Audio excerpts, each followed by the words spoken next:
in an underground terrorist hell of Hamas. I again promise you, we will return your loved ones home. We will not spare that effort until this holy mission is accomplished.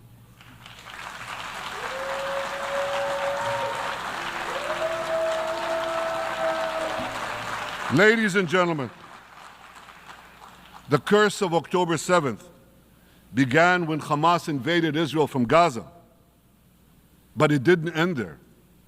Israel was soon forced to defend itself on 6 more war fronts organized by Iran. On October 8th, Hezbollah attacked us from Lebanon.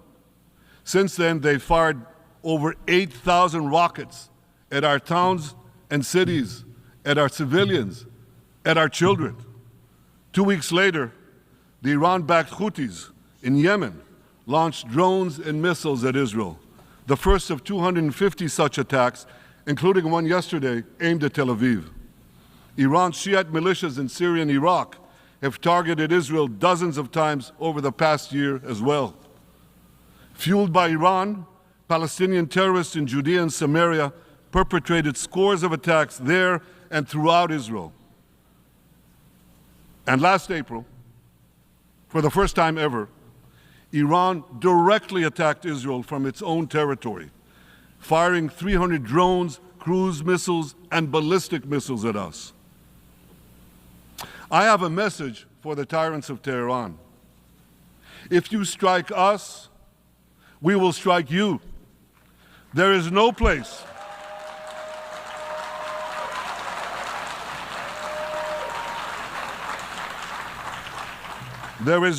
in Iran that the long arm of Israel cannot reach, and that's true of the entire Middle East.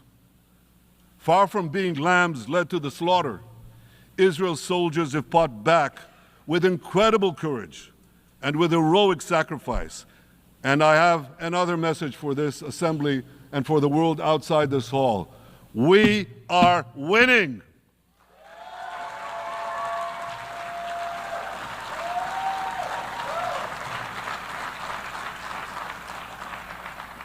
Ladies and gentlemen, as Israel defends itself against Iran in the seven-front war, the line separating the blessing and the curse could not be more clear.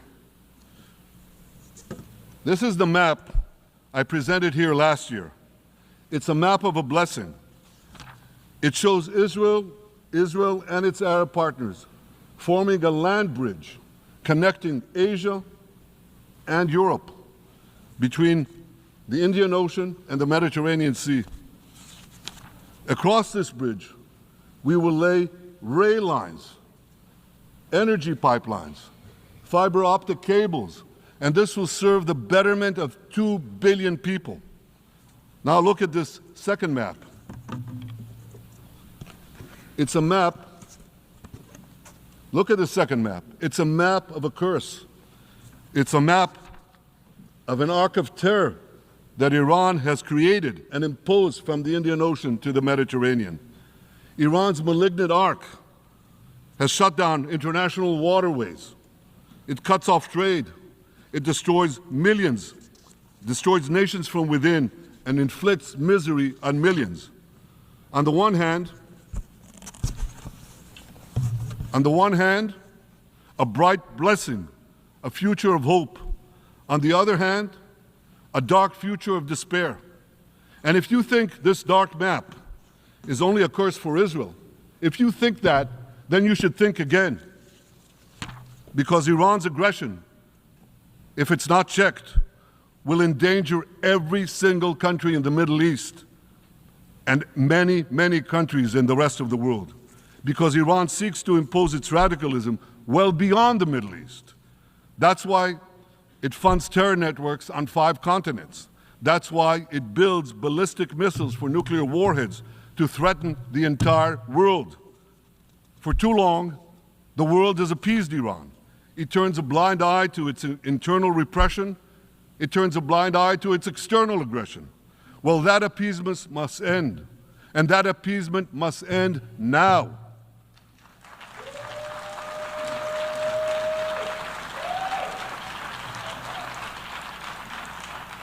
Nations of the world should support the brave people of Iran who want to rid themselves of this evil regime. Responsible governments should not only support Israel in rolling back Iran's aggression, they should join Israel. They should join Israel in stopping Iran's nuclear weapons program. In this body, in the Security Council, we're going to have a deliberation in a few months. And I call on the Security Council to snap back UN Security Council sanctions against Iran, because we must all do everything in our power to ensure that Iran never gets nuclear weapons.